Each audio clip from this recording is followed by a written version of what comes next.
My name is Zessna Garcia Rios. I am a dreamer and a graduate student right now at the University of Arkansas. This isn't a time to feel like everything is gone, because we now have a platform. We now have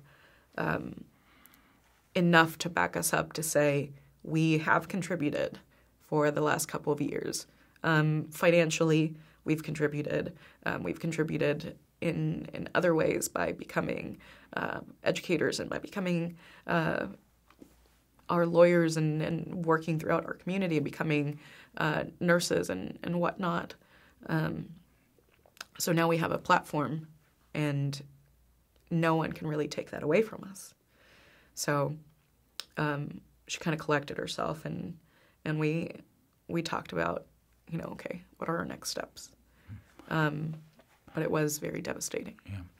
So you have 2 years for this politically to be resolved.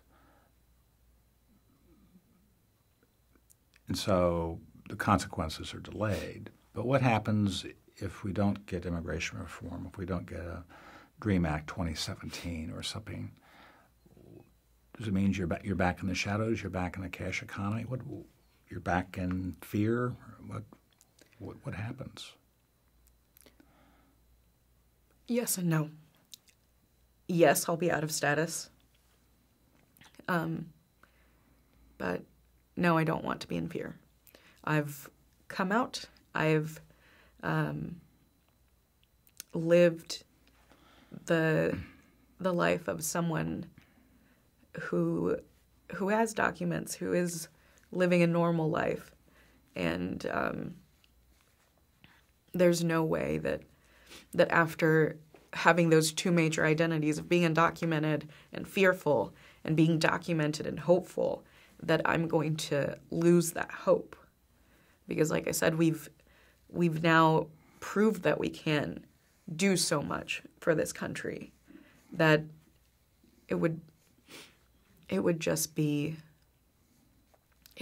terrible if we lost that hope afterwards. And I personally think if nothing resolves in those 2 years, I'll be undocumented again, but there's no way that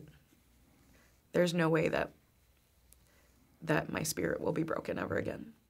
Looking forward, let's say, to 2040 or 2050, and a historian is watching this video, what would you like them to know about this time and this place as they're putting together their history of immigration in the first quarter of the 21st century?